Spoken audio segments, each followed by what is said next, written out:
ఇక జూలై 23న ప్రవేశపెట్టిన కేంద్ర బడ్జెట్లో తెలంగాణకు జరిగిన అన్యాయంపై తీవ్ర స్థాయిలో ఫైర్ అయ్యారు సీఎం రేవంత్.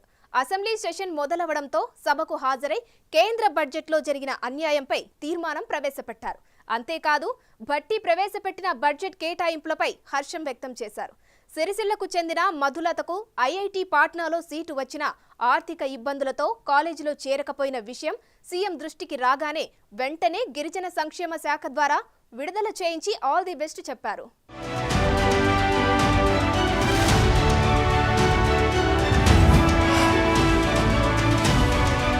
ఈ నెల 23 నుంచి తెలంగాణ అసెంబ్లీ సమావేశాలు మొదలయ్యాయి. దీంతో తొలి రోజు కంటోన్మెంట్ దివంగత ఎమ్మెల్యే లాస్యా నందితకు అసెంబ్లీ నివాళి అర్పించింది. ప్రజల గుండెల్లో సాయన్న గారి కుటుంబానికి శాశ్వత స్థానం ఉంటుందన్నారు. శాసనసభలో సంతాప తీర్మానాన్ని ప్రవేశపెట్టిన సీఎం రేవంత్ రెడ్డి ఈ సందర్భంగా కంటోన్మెంట్ అసెంబ్లీ సెగ్మెంట్లో సాయన్న కుటుంబం సేవలను గుర్తు చేశారు. 2024 ఫిబ్రవరిలో రోడ్డు ప్రమాదంలో మరణించడం తనను కలచివేసిందని సీఎం ఆవేదన వ్యక్తం చేశారు. కంటోన్మెంట్ ప్రాంతంలో ఎలివేటెడ్ కారిడార్ల నిర్మాణం ఆ ప్రాంతం జీహెచ్ఎంసీలో విలీనమవుతుందన్న ప్రస్తుత సందర్భంలో సాయన్న వారి కూతురు లాస్యా నందిత మన మధ్య లేకపోవటం అత్యంత బాధాకరమని ముఖ్యమంత్రి అన్నారు. సాయన్న కుటుంబం ఆశయాలను ముందుకు తీసుకెళ్తామన్నారు. ఎలివేటెడ్ కారిడార్ల అనుమతి, అదేవిధంగా కంటోన్మెంట్ ప్రాంతాన్ని జీహెచ్ఎంసీలో కలపడానికి అనుమతి వచ్చే సమయానికి వారు లేరు. వారి వారసురాలుగా వచ్చిన లాస్య నందిత గారైనా ఆ సందర్భంలో ఉండుంటే చాలా సంతోషపడి ఉండేవాళ్ళు. ఎందుకంటే సాయన్న గారి ప్రజలకు ఇచ్చిన మాట నెరవేరిందని. కానీ దురదృష్టవశాత్తు లాస్యనందిత గారు కూడా ఈ కంటోన్మెంటు అత్యంత కీలకమైన సమస్యల పరిష్కార సమయంలో వారు మన మధ్యత లేకపోవడం బాధాకరమైన విషయం. ఏది ఏమైనా కంటోన్మెంట్ ప్రజల హృదయాలలో సాయన్న గారు కానీ సాయన్న గారి కుమార్తె వారసురాలు లాస్యనందిత గారు కానీ శాశ్వతంగా ప్రజల హృదయాలలో నిలిచిపోతారు. ఇక జూలై 23న కేంద్ర బడ్జెట్ ప్రవేశపెట్టారు. ఆ బడ్జెట్లో తెలంగాణపై వివక్ష చూపించారని సీఎం రేవంత్ తీవ్ర స్థాయిలో ఫైర్ అయ్యారు. కేంద్ర బడ్జెట్లో తెలంగాణకు తీవ్ర అన్యాయం జరిగిందన్నారు. తెలంగాణ పట్ల పూర్తి వివక్షను ప్రదర్శించారని, బడ్జెట్లో తెలంగాణ అనే పదాన్ని నిషేధించారని మండిపడ్డారు. ఈ రకంగా కక్షపూరితంగా వ్యవహరించడం చరిత్రలో ఎప్పుడూ జరగలేదన్నారు సీఎం రేవంత్. కేంద్ర ఆర్థిక శాఖ మంత్రి నిర్మలా సీతారామన్ పార్లమెంటులో ప్రవేశపెట్టిన బడ్జెట్పై మంత్రివర్గ సహచరులతో కలిసి ముఖ్యమంత్రి మీడియా సమావేశంలో స్పందించారు. ఏపీ పునర్విభజన చట్టంలో భాగంగా ఆంధ్రప్రదేశ్కు రాజధాని నిర్మించడానికి, ఆంధ్రప్రదేశ్కు పోలవరం నిర్మించడానికి, ఆంధ్రప్రదేశ్లో వెనుకబడిన జిల్లాలకు నిధులను కేటాయించడానికి, ఎన్ని రకాలుగా ఆంధ్రప్రదేశ్కు నిధులను కేటాయించాలనో అన్నిటికీ ఆంధ్రప్రదేశ్ పునర్విభజన చట్టాన్ని ప్రస్తావిస్తూ ఆ నిధుల కేటాయించడానికి ఒక అవకాశంగా తీసుకున్నారు. ఆంధ్రప్రదేశ్కి ఇచ్చే నిధులను ఆంధ్రప్రదేశ్కు ఎందుకు ఇస్తున్నారని మేము అడగడం లేదు. పునర్విభజన చట్టంలో భాగంగా ఆంధ్రప్రదేశ్కు నిధులు ఇచ్చినప్పుడు పునర్విభజన చట్టంలో భాగంగా తెలంగాణకు నిధులు ఇవ్వాలన్న బాధ్యత కేంద్ర ప్రభుత్వానికి లేదా? అదే ఆంధ్రప్రదేశ్ పునర్విభజన చట్టంలో బయ్యారం ఉక్కు కర్మాగారం ఉంది, కాజీపేట రైల్వే కోచ్ ఫ్యాక్టరీ ఉంది, సాగునీటి ప్రాజెక్టులలో పాలమూరు రంగారెడ్డి ఎత్తిపోతలకు కేంద్ర ప్రభుత్వం పోలవరంకి ఏ విధంగా నిర్మాణానికి సహాయం అందిస్తున్నారో ఆ విధంగా నిధులను కేటాయించాలన్న ఆలోచన కానీ, అదేవిధంగా గిరిజన యూనివర్సిటీ 10 సంవత్సరాల తర్వాత ఇప్పుడు మొదలైన ములుగులో దాన్ని నిధుల విషయంలో కానీ మెట్రోకు కానీ, మూసీ రివర్ డెవలప్మెంట్ ఫ్రంట్ విషయంలో కానీ, RRR రీజనల్ రింగ్ రోడ్ విషయంలో కానీ ఏ విషయంలో కూడా ఈ బడ్జెట్లో ఒక్క రూపాయి కూడా తెలంగాణకు ఇవ్వడానికి ప్రయత్నం చేయలేదు.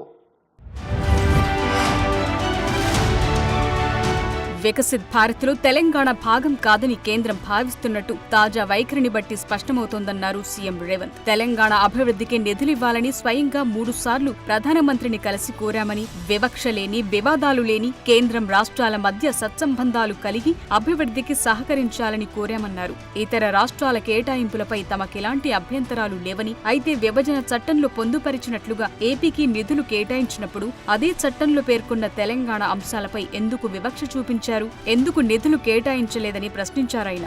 దక్షిణాది రాష్ట్రాల పట్ల కేంద్రం వివక్ష ప్రదర్శిస్తోందన్నారు. తెలంగాణకు ప్రధానంగా బయ్యారం ఉక్కు కర్మాగారం, కాజీపేట రైల్వే కోచ్ ఫ్యాక్టరీ, గిరిజన వర్సిటీకి నిధులు, ఐఐఎం ఏర్పాటు, మూసీ రివర్ ఫ్రంట్ డెవలప్మెంట్ కు నిధులు, రీజనల్ రింగ్ రోడ్, మెట్రో విస్తరణ, పాలమూరు రంగారెడ్డి ప్రాజెక్ట్, వరంగల్ ఎయిర్పోర్ట్, మరుగున పడిన ఐటీఐఆర్ ప్రాజెక్టు పునరుద్ధరణ, రైతులకు ప్రత్యేక కార్యాచరణ, వైద్య ఆరోగ్యం, విద్య ఉపాధి కల్పనలో తెలంగాణకు ఏవీ ఇవ్వలేదన్నారు. తెలంగాణకు ఐఐఎం ఇవ్వబోమని కేంద్రం ప్రకటించడాన్ని సీఎం రేవంత్ తప్పుబట్టారు. మీరు మాకు మద్దతు ఇవ్వండి, ప్రభుత్వాన్ని కాపాడుకోవడానికి మేము అన్ని రాష్ట్రాలను దోషి మీ రాష్ట్రాలల్లో నిధులు విడుదల చేస్తామనే విధంగా ఉన్నది.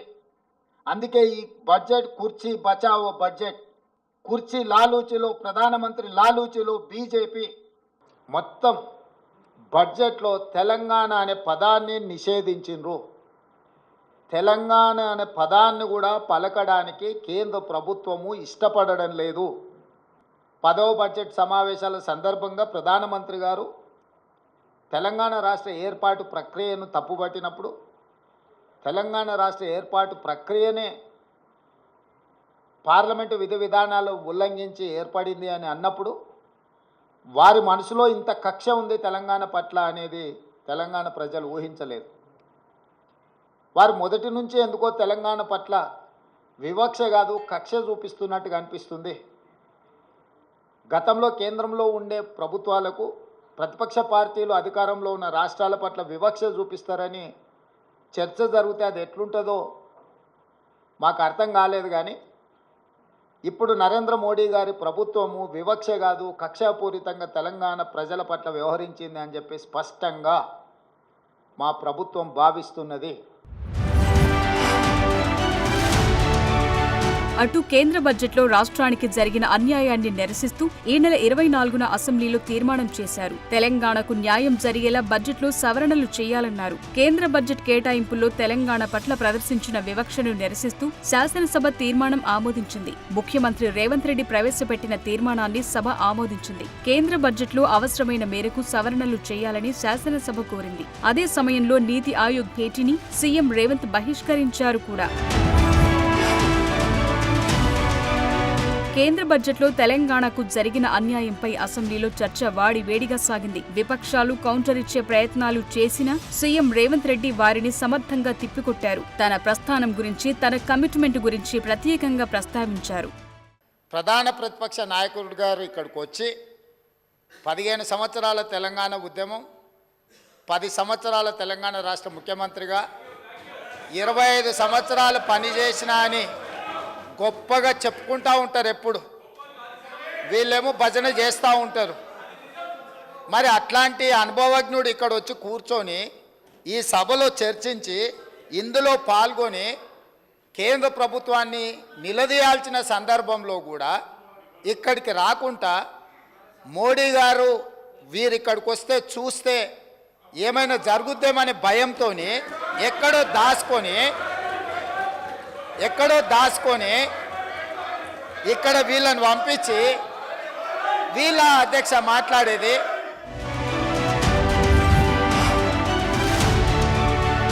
ఐఐటి పాట్నాలో సీట్ తెచ్చుకున్న బాదావత్ మధులతకు ప్రభుత్వం అండగా ఉంటుందన్నారు సీఎం రేవంత్ రెడ్డి. రాజన్న సిరిసిల్లకు చెందిన మధులతకు ఐఐటి పాట్నాలో సీటు వచ్చినా ఆర్థిక ఇబ్బందులతో కాలేజీలో చేరలేకపోతున్న విషయం తన దృష్టికొచ్చిందన్నారు. పేదరికంలో ఉండి కష్టాలను ఎదుర్కొని ఐఐటిలో సీట్ సాధించినందుకు అభినందనలు తెలుపుతున్నారని, ఏ ఆటంకం లేకుండా ఐఐటిలో తన చదువు కొనసాగించడానికి కావాల్సిన మొత్తాన్ని గిరిజన సంక్షేమ శాఖ ద్వారా ప్రభుత్వం విడుదల చేసిందని సీఎం రేవంత్ ట్వీట్ చేశారు. భవిష్యత్తులోనూ ఇలానే రాణించి తెలంగాణకు మంచి పేరు తీసుకురావాలని సీఎం ఆశీర్వదించారు.